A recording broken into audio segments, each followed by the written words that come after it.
Excellencies, I now invite the Secretary General of the Pacific Islands Forum, Mr. Henry Puna, to deliver some remarks. Thank you, MC.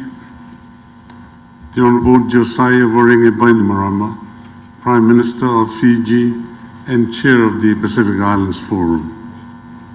Honourable leaders of our Blue Pacific continent, distinguished representatives of member governments, heads of delegation of Forum Associate members, observers, crop and international agencies, friends, ladies and gentlemen, kia orana and bula vinaka to you all.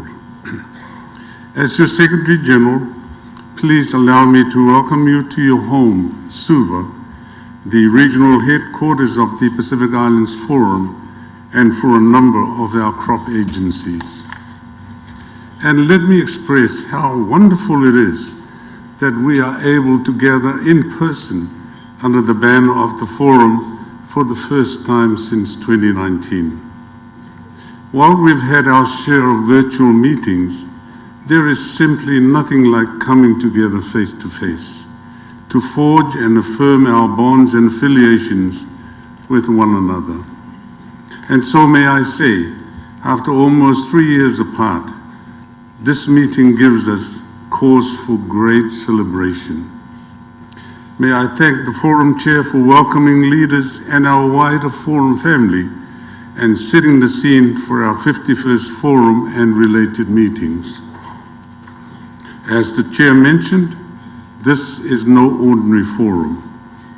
While we have some heavy conversations ahead of us, let us not forget that this is an opportunity for us to bond as colleagues and as family. I look forward to the time we will be spending together, getting to know each other better over the next few days. As we turn to the dialogue before us, please allow me to make some remarks on the regional context through a Pacific lens. The main objective of this dialogue is to set the scene for subsequent dialogues and meetings for the week. It will be an opportunity to consider the global context in which the Pacific operates and its implications for the region and our regional priorities.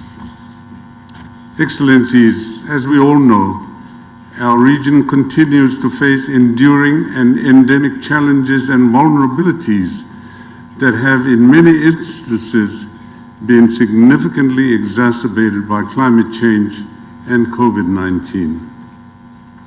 Further to that, these realities are complicated by a dynamic and shifting geopolitical landscape that we have no option but to engage with. In summary, our region remains in a precarious position, both in the short and in the long term. Of course, one of the flagship items on the leaders' agenda this week is the consideration of the 2050 strategy for the Blue Pacific continent, which our Forum Chair has eloquently summarized in his opening statement. It will become our guiding document as we look to secure our future and reposition ourselves in an evolving global context. To our representatives on the panel, I look forward to hearing your remarks, and particularly how you intend to partner with the Pacific in delivering the 2050 strategy.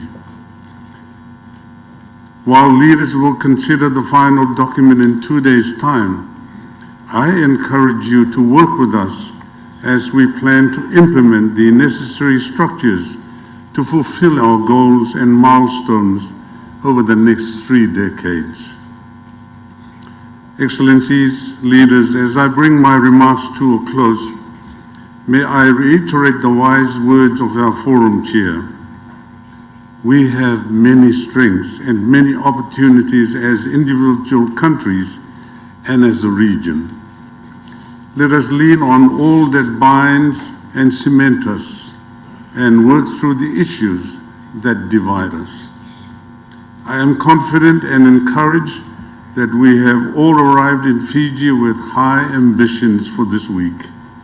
If I have one request, it is that we let our love for the Blue Pacific and our people guide us in our deliberations over the coming days, and to encourage each other as we prepare to once again stamp our mark on the world.